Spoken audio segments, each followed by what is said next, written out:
আমি যোগব্যায়াম শুরু করার কথা ভাবছিলাম, তাই আমি স্থানীয় যোগব্যায়াম কেন্দ্রে গিয়ে জানতে চাইলাম যে এটা করতে কত খরচ হবে। তারা বলল যে তাদের একটি সাধারণ কর্মসূচি আছে এবং একটি পরীক্ষামূলক কর্মসূচি আছে।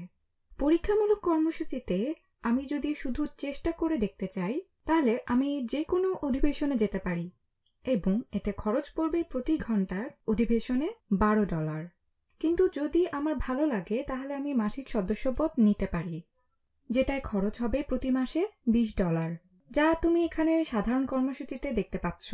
এটা হলো প্রতি মাসে $20 এবং তারপর তুমি প্রতি অধিবেশনে কিছু ছাড় পাবে। তখন প্রতি অধিবেশনে খরচ হবে $8। তাহলে এটি ভালো মনে হচ্ছে, কিন্তু আমি কিছুটা বিভ্রান্ত। আমি কোন কর্মসূচিটি নিব? তাহলে প্রথমে চিন্তা করে দেখি যে আমি কতগুলো অধিবেশন নিব, তার উপর ভিত্তি করে আমি কত ডলার পরিশোধ করব। এসো এগুলোকে একটু সহজে হিসাব করার জন্য কিছু চলক ধরে নেই। মনে করি এস সমান হলো অধিবেশনের সংখ্যা। প্রতি মাসে আমি যতগুলো অধিবেশনে উপস্থিত হব আমার যোগব্যায়াম কেন্দ্রে তার সংখ্যা, এবং মনে করি সি মাসে আমার মোট খরচ। তাহলে এখন এসো হিসেব করি যে প্রতিটি কর্মসূচির ক্ষেত্রে আমি কতগুলো অধিবেশনে উপস্থিত থাকব, তার উপর ভিত্তি করে আমার খরচ কত হবে। তাহলে এসো প্রথমে পরীক্ষামূলক কর্মসূচি নিয়ে শুরু করি, কারণ এটা করা তুলনামূলকভাবে সহজ মনে হচ্ছে। তো আমি একটি ছক এঁকে নেই। আমি খরচ লিখব। আচ্ছা দেখি, প্রথমে আমার অধিবেশনের সংখ্যা লিখব, তারপর খরচ, এবং আমি এখানে একটি ছোট ছক আঁকব। এটা হবে পরীক্ষামূলক কর্মসূচির জন্য এবং তারপর একই কাজ করব আমরা সাধারণ কর্মসূচির জন্য, যাতে আমরা এই দুটোকে তুলনা করতে পারি। তাহলে এখানে হবে আমার উপস্থিত অধিবেশনের সংখ্যা এবং তারপর মোট খরচ। তাহলে এসো প্রথমে চিন্তা করে দেখি যে আমি যদি কোনো অধিবেশনে অংশগ্রহণ না করতে চাই তাহলে কি হবে।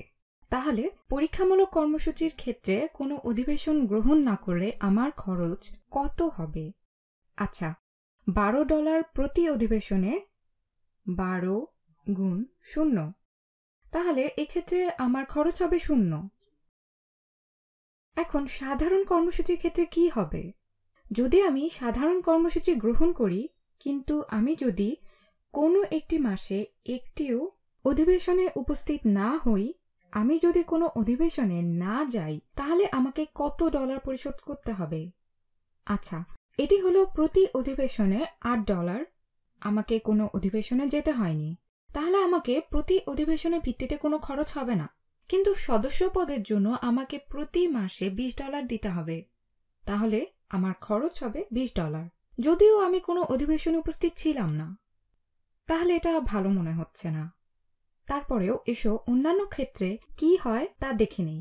আমরা এমন একটি পরিস্থিতি নিয়ে চিন্তা করি যেখানে আমি একটি অধিবেশন সম্পন্ন করেছি। তাহলে পরীক্ষামূলক কর্মসূচির ক্ষেত্রে আমাকে কত ডলার পরিশোধ করতে হবে? তাহলে এটি $12 প্রতি অধিবেশন গুণ একটি অধিবেশন। আমাকে $12 পরিশোধ করতে হবে। একই জিনিস দেখে নেই সাধারণ কর্মসূচির ক্ষেত্রে। সাধারণ কর্মসূচির ক্ষেত্রে আমি যদি একটি অধিবেশন সম্পন্ন করি তাহলে এটি $8 প্রতি অধিবেশন গুণ এক অধিবেশন সমান $8, সাথে মাসিক সদস্য খরচ। তাহলে $20 যোগ $8 গুণ $1 বা $28। আমাকে $28 পরিশোধ করতে হবে। একটি মাত্র অধিবেশন সম্পন্ন করলেও পরীক্ষামূলক কর্মসূচিটি ভালো মনে হচ্ছে। আমি স্পষ্ট করে লিখি, এটা ডলারে আছে এবং এটা $28। তো এসো আরও একটি করে দেখি সেটাতে কেমন খরচ দেখায়। আমি যদি পরীক্ষামূলক কর্মসূচির ক্ষেত্রে দুটি অধিবেশন সম্পন্ন করি তাহলে আমাকে কত ডলার পরিশোধ করতে হবে? এটি $12 অধিবেশন প্রতি অধিবেশন গুণ দুটি অধিবেশন, তাহলে $24 পরিশোধ করতে হবে। এসো এবার দুইটি অধিবেশনের ক্ষেত্রে সাধারণ কর্মসূচি নিয়ে চিন্তা করি। আমি এটা হলুদ রঙে করি। যদি আমি দুটি অধিবেশন সম্পন্ন করি 2 গুণ $8 প্রতি অধিবেশন, এটা হবে $16 যোগ $20 যেটা আমাকে মাসিকভাবে পরিশোধ করতে হবে। তাহলে এটি হবে 2 গুণ $8 যোগ $20 সমান $16 যোগ $20 সমান $34। তাহলে এই পরিস্থিতিগুলোর ক্ষেত্রে আমি যদি একটি বা দুটি অধিবেশন সম্পন্ন করি তাহলে সেক্ষেত্রে পরীক্ষামূলক কর্মসূচিটি বেশি লাভজনক মনে হচ্ছে। কিন্তু আমি জানতে চাই যে যে কোনো ক্ষেত্রে পরীক্ষামূলক কর্মসূচিটি আর বেশি লাভজনক থাকবে না। কিন্তু তার আগে এসব চিন্তা করি যে একে বীজগাণিতিকভাবে প্রকাশ করা যায় কিনা, কারণ সেক্ষেত্রে আমাদের উত্তর নির্ণয় করা সহজ হয়ে যাবে।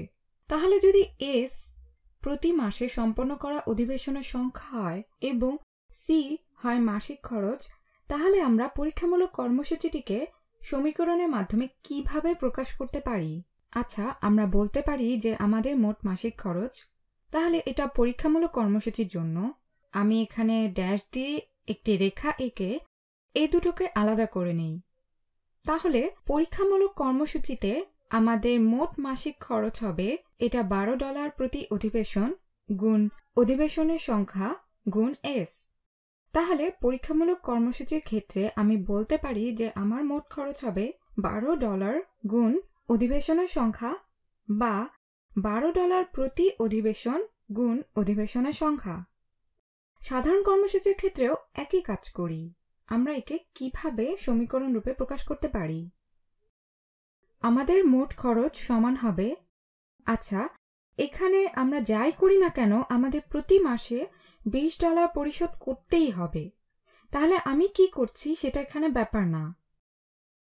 আমাদের শুরু থেকে প্রতি মাসে $20 পরিশোধ করতে হবে এবং তারপর আমরা প্রতি অধিবেশনে $8 করে পরিশোধ করব। তাহলে এটি হবে $20 যোগ $8 গুণ অধিবেশনের সংখ্যা।